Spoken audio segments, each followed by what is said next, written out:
Hello नमस्कार, कैसे हैं आप सभी लोग। उम्मीद करते हैं अच्छे होंगे, प्रसन्न होंगे। तो सभी का स्वागत है हमारे आपके अपने चैनल हिंदी ग्रुप स्टडी पर। तो आज गोविंद पांडे की पुस्तक का हिंदी साहित्य का विकास हम पढ़ेंगे और इसमें कुछ पॉइंट हो चुके हैं। नेक्स्ट आगे वाले पॉइंटों को देखेंगे और नेक्स्ट पॉइंट स्टार्ट करेंगे हम यहाँ से। दक्षिण हिंदी के संबंध में प्रोफेसर एहतेशाम हुसैन ने लिखा है। ये बहुत ही महत्वपूर्ण पॉइंट है। इस पॉइंट में बहुत सारे प्रश्न मिल रहे हैं, तो इसीलिए ये पॉइंट हमें करवाना ज़रूरी है। ठीक है। इसमें इस भाषा में पंजाबी, हरियाणी और खड़ी बोली का मेल है। इन्होंने माना है कि जो दक्षिणी हिंदी है वो तीन भाषाओं से मिलकर बनी है, जिसमें हरियाणवी और खड़ी बोली, पंजाबी, तीन भाषाओं का मेल। यह ब्रज भाषा के प्रभाव से भी बची नहीं है। और एक और भाषा इन्होंने जोड़ी है जिसका नाम जो है ब्रज भाषा। ये कहते हैं कि ब्रज भाषा भी इसके प्रभाव से नहीं बची है। और सबसे बड़ी बात यह थी कि इसमें फ़ारसी, अरबी के अनेक शब्द भी सम्मिलित हैं। यानी कि जो दक्षिणी हिंदी है उसमें बहुत सारी बोलियों, भाषाओं का मेल हुआ है। इतिहास से पता चलता है कि आरंभ में इन्होंने उसी भाषा से, इसके बाद नेक्स्ट दूसरा पॉइंट है, उसी भाषा से काम चलाया, यहाँ तक कि वह उन्नति करके साहित्य की भाषा बन गई। ठीक है, साहित्य की भाषा बन गई। साहित्यकारों ने इसको कभी हिंदी और कभी ज़बानी हिंदुस्तान कहा और कभी हिंदुस्तान कहा और कभी दक्षिण हिंदी कहकर पुकारा है। तो ये सारे के सारे जो नाम हैं इन भाषाओं के मेल से, कभी हिंदी बोला इसको, कभी ज़बानी हिंदुस्तान बोला और कभी बोला दक्षिणी। ठीक है। तो इसके बाद नेक्स्ट दूसरा पॉइंट है दक्षिणी हिंदी के प्रथम गद्य लेखक। महत्वपूर्ण पॉइंट है ये। दक्षिणी हिंदी के प्रथम जो गद्य लेखक हैं वो हैं ख्वाजा बंदा नवाज। समय काल है इनका 1318 से 1422 ईस्वी माना गया है। बंदा नवाज सेधु राज की प्रसिद्ध रचना है, ये बहुत ही महत्वपूर्ण है। सेधु राज की प्रसिद्ध जो रचना है वो है मेरा जुल्म। दूसरा है आशिकीन, दक्षिणी गद्य की प्रथम पुस्तक मानी जाती है। जो ये दोनों हैं रचना, मेरा जुल्म और आशिकीन, ये दक्षिणी गद्य की प्रथम जो रचना है मानी जाती हैं। इसके अलावा भी और इनकी महत्वपूर्ण रचनाएं हैं। इसके अलावा जो महत्वपूर्ण रचना है वो है, आप देखेंगे, वो है शिकारनामा और तितलाव तुल वजूद। इसके बाद है हिदायतनामा और रिशाला सहवारा, 12 मास। ये महत्वपूर्ण इनकी रचनाएं, आप लोग याद रख लेंगे इनको। बंदा नवाज की कोई ना कोई रचनाएं एक आ ही जाती है, क्योंकि ये दक्षिणी हिंदी के प्रथम गद्य लेखक माने गए हैं बंदा नवाज। ठीक है, वैसे तो और भी हैं लेकिन जो महत्वपूर्ण है वो यही है, बंदा नवाज।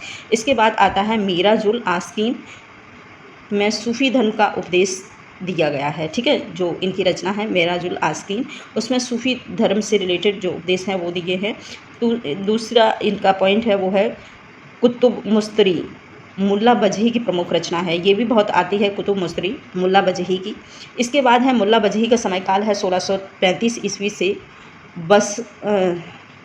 सबरस नामक ग्रंथ की रचना की है। ठीक है, मुल्ला बजही ने जो मुल्ला बजही की रचना है वो सबरस है और है कुतुब मुस्तरी, दो रचनाएं इनकी मिलती हैं। सबरस में उर्दू साहित्य की प्रथम गद्य रचना मानी गई है। दूसरा है सबरस में तसव्वुफ़ के सिद्धांत को प्रतीकात्मक शैली में व्यक्त किया गया है। ठीक है। इसके बाद है दक्षिणी हिंदी में कुलियाते कुली कुतुब शाह नामक एक बृहद काव्य की रचना मोहम्मद अली कुतुब शाह ने की है। ये आप देख सकते हैं दक्षिणी हिंदी के ये प्रमुख लेखक हैं जो अपना एक बहुत ही महत्वपूर्ण नाम दर्शाते हैं। तो इसके साथ इनकी रचना लिखी है, बृहद काव्य रचना है जो मोहम्मद कुतुब शाह के द्वारा लिखी गई है। हुसैन अली खान ने 1838 ईस्वी में चादर भेज या फ़ारसी से दक्षिणी में अनुवाद किया। ठीक है, चादर भेज का एक रचना है चादर भेज, उसका फ़ारसी से दक्षिणी में अनुवाद किया है हुसैन अली खान ने।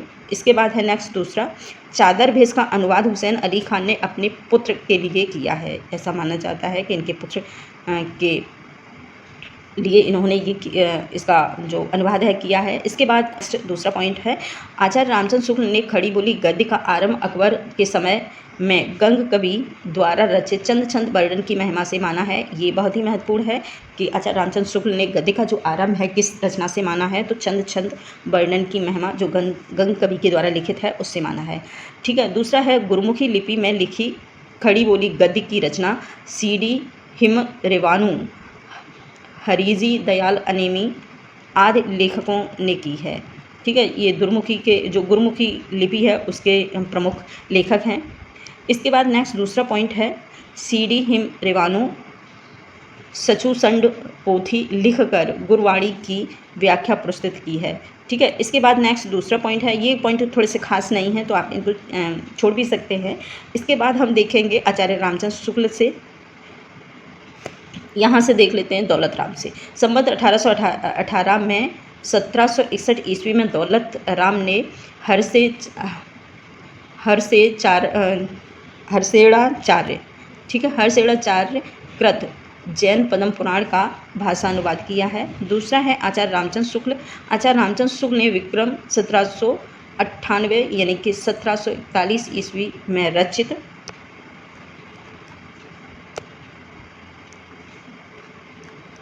1741 में जो रचना लिखी गई है आचार्य रामचंद्र शुक्ल इसको मानते हैं, जिसका नाम है भाषा योग वशिष्ठ, को परमार्जित गद्य की प्रथम पुस्तक मानते हैं, जिसके रचयिता है राम प्रसाद निरंजनी। बहुत ही प्रसिद्ध रचना है, ये प्रथम प्रौढ़ गद्य लेखक स्वीकार किए गए हैं।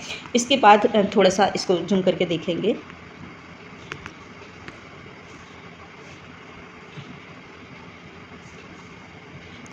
इसके बाद जो दूसरा पॉइंट है भाषा योग वशिष्ठ की भाषा मूलतः पंजाबी ब्रजभाषा मिश्रित खड़ी बोली है।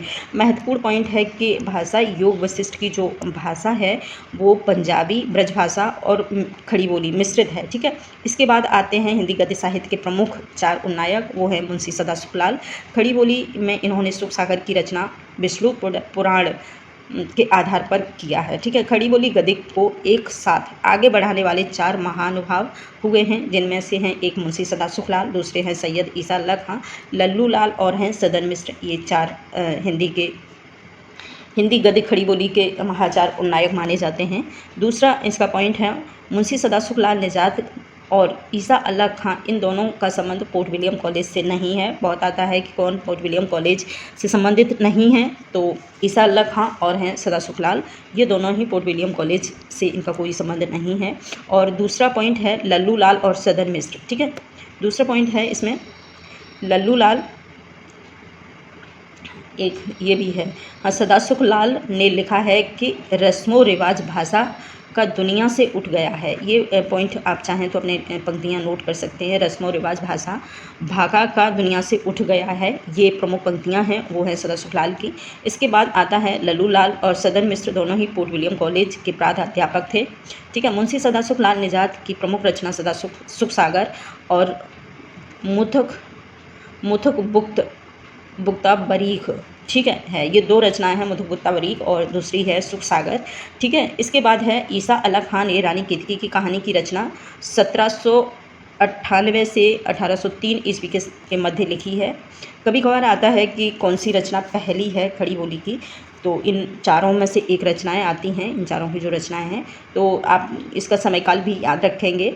और ईसा अल्लाह खां की जो रानी केतकी की कहानी है वो 1798 से लेकर के 1803 के समयकाल में लिखी गई है।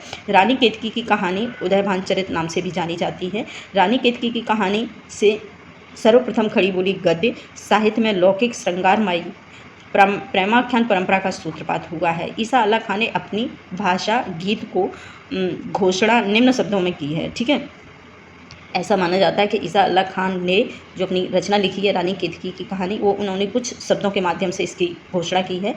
प्रमुख शब्द हैं, यह वह कहानी है जिसमें हिंदी छूट और न किसी बोली का मेल न पुट है। ये इन्होंने इस रचना के लिए कहा है कि हिंदी यह वह कहानी है जिसमें हिंदी छुट है और किसी अन्य भाषा का पुट नहीं है। ठीक है, शैली की पुष्टि से रानी केतकी की कहानी हास्य प्रधान है। अच्छा, और ईसा अल्लाह खां की भाषा सबसे चटकीली, मटकीली, अलंकृत और किस्सोगोई शैली में मुहावरेदार लिखी गई है। ठीक है, इसके बाद है रानी केतकी की कहानी हिंदी की पहली मौलिक लिखित गद्य कथा है। ठीक है, इसके बाद ईसा अल्लाह खां ने अपनी भाषा को 3 प्रकार के शब्दों से मुक्त रखने की प्रतिज्ञा ली है। ये भी माना जाता है कि ईसा अल्लाह खां, प्रश्न बनता है ईसा अल्लाह खां ने कौन कौन से शब्दों से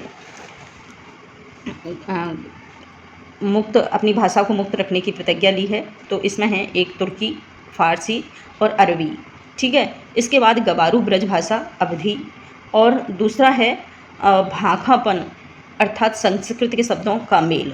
इन जो ये 3 जो शब्द हैं, 3 प्रकार की जो भाषा है, इनसे इन्होंने अपनी भाषा को मुक्त रखने का प्रतिज्ञा ली है, ठीक है। इनकी भाषा जो है उनकी भाषा में ये शब्द नहीं मिलेंगे, अरबी, फ़ारसी, तुर्की शब्द नहीं मिलेंगे, गवारू नहीं मिलेंगे, ब्रजभाषा और अवधी के शब्द कम हैं।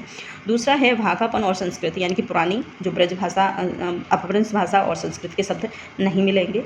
लल्लू लाल आते हैं इसके बाद। लल्लू लाल कहते हैं, लल्लू लाल ने 11 पुस्तकों की रचना की है। ऐसा माना जाता है कि लल्लू लाल ने अपने साहित्य जीवन में काफ़ी रचनाएं लिखी हैं, जिसमें 11 पुस्तक इनकी महत्वपूर्ण हैं। देखते हैं, सिंहासन बत्तीसी 1801 में, बेताल पचीसी 1801 में, शकुंतला नाटक 1810 में, और माधो नल 1801 में है, राजनीत 1802 में है, प्रेम सागर 1810 में है, और लयाकत ई हिंदी 1810 में है, ब्रजभाषा व्याकरण 1811 में है, भाषा विलास 1815 में है, माधव विलास 1817 में है, लालचंद्र का इनकी लास्ट रचना है जो 1818 में है, ठीक है। तो आज इतना ही। इसके बाद जो लल्लू लाल से रिलेटेड पॉइंट हैं उनको हम देखेंगे। तो थैंक यू, जुड़े रहिए हमारे चैनल पर और अपने चैनल का लाभ ज़रूर उठाइए। Thank you.